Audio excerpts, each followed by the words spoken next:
Alright, game time again. Playing Azami versus Daxos of Miletus and going second. With one hell of a bad draw.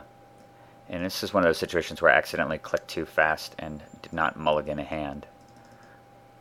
I'm sure you realize that Spell Pierce and 6 land is a very solid draw against Daxos. You can't even counter it. And he's going first, of course. So we're going to have to get pretty lucky here. Come on, deck. Brainstorm, that's a good start.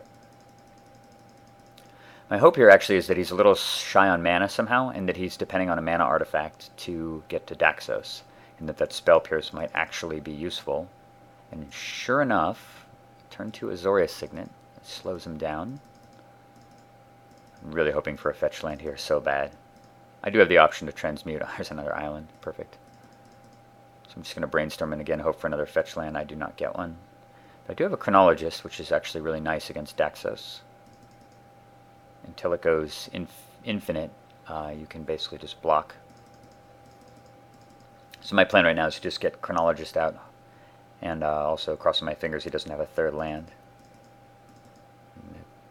And the bad news is he does have a third land, but the good news is it's Evolving Wilds, which is pretty pro. And he casts random Sunbeam Spellbomb, which I can't imagine why it's in there.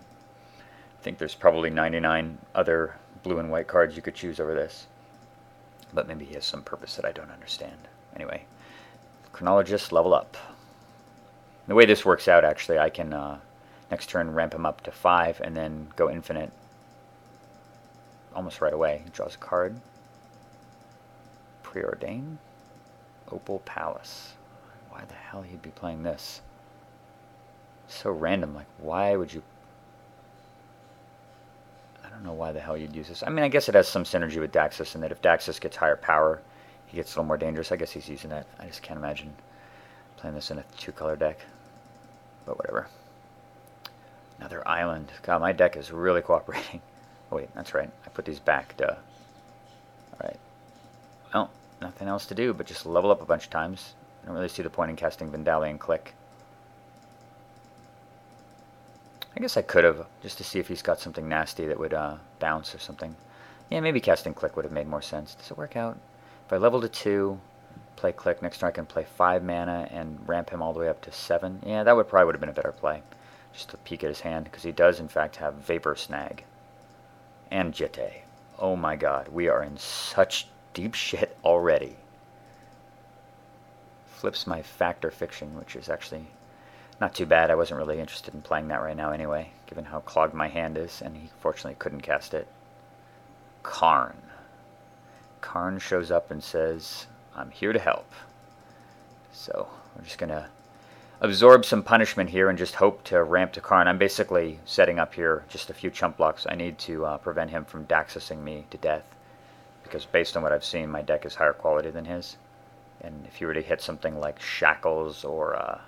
one of my swords or something, it could be lights out. But I really want to take a peek at his hand to protect Karn. That's basically the plan here. So we're just going to block, let him put counters on and kill my guy. It's okay. End of turn. This is just such a desperation play here, but at least I get to see. And he's got Blind Obedience, kind of worthless. Azorius Charm, fairly worthless. Staff of Nin, powerful but long term. And Flicker Wisp, which seems like it could be fairly annoying. I'm not really too concerned about the staff, given he didn't even cast it there. I have no idea why. So I'm just going to take the Flicker Wisp. We are staring down the barrel of a gun. I actually considered just casting Azami here and chilling. But I drew Mystical Tutor, which is kind of interesting. So now I don't care so much about the Jitte counters. Plays a Border Post. And he plays... oh yeah, that's right, he flipped Temporal Adept. So this sort of really forces my hand. I cannot let him do that. So I'm doing Mystical Tutor right now just to get Cyclonic Rift and reset. Given that I've seen that he doesn't have any counters in hand too. So it's time to just do this. And he smartly enough kills my Temporal Adept with his Jitte, which is a good play. Gain some life. But we're kind of... he's got a million cards in his hand, but I know a lot of them are fairly low quality. Border Post, Daxos again, Jitte. Down to 1 Ghost Quarter. Time to Windmill Slam Karn. Karn. Kill Daxos. Alright. Stabilized, kind of.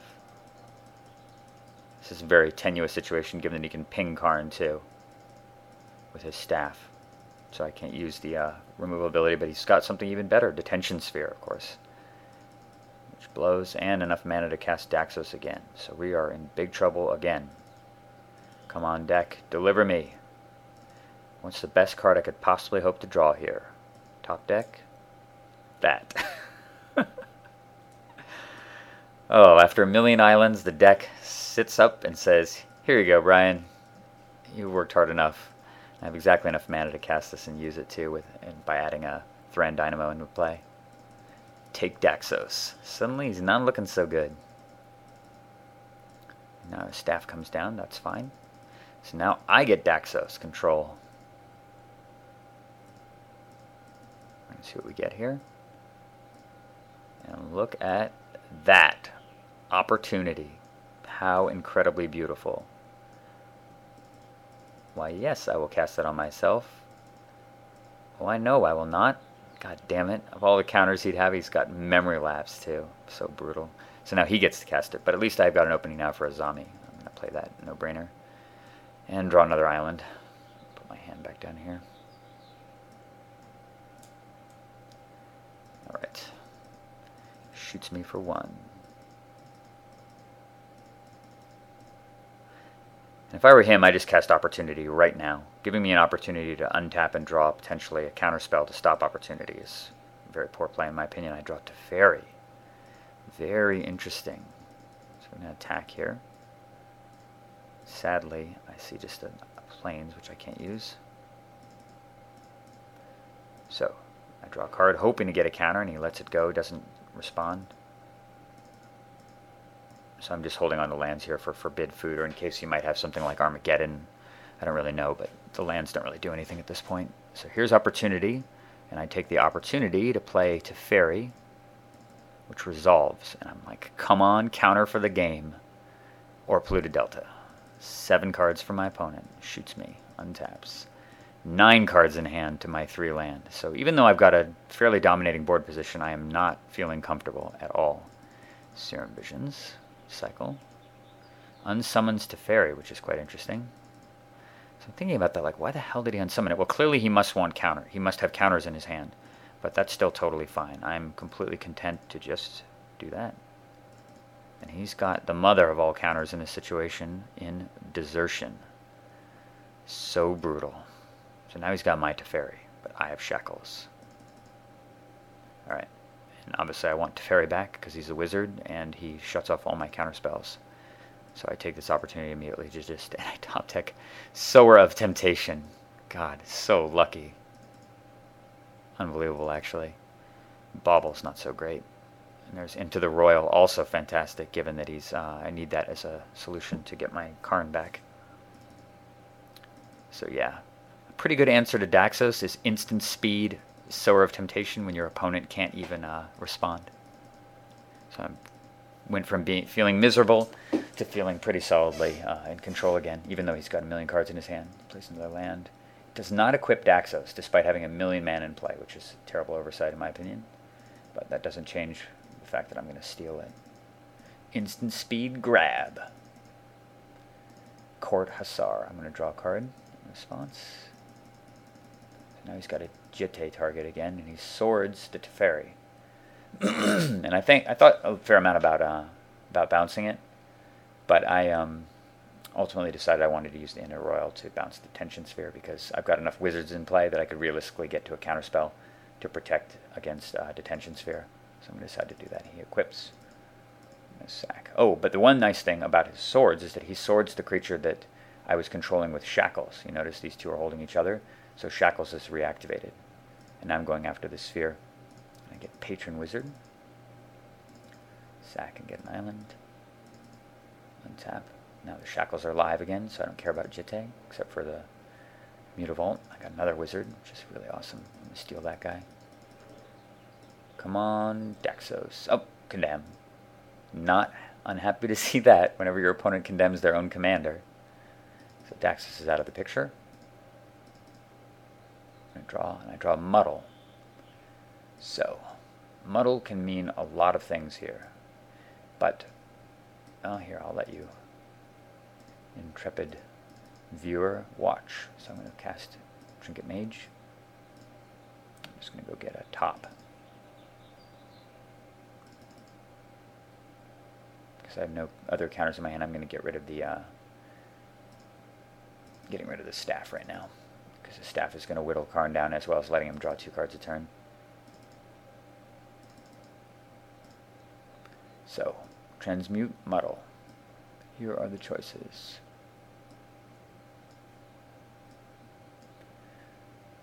Quite a few, actually. Copy artifact, counterspell, daze, all these dudes, bunch of counters. Snapcaster Mage. Jitte of my own, which is kind of interesting. But one card stands out way in front of the others at this moment in time. And it has to do with the fact that he has 6 tapped land, and I have Patron Wizard in my hand, and that's the Orb of Death. So I'm going to play Win Orb, and play Patron Wizard.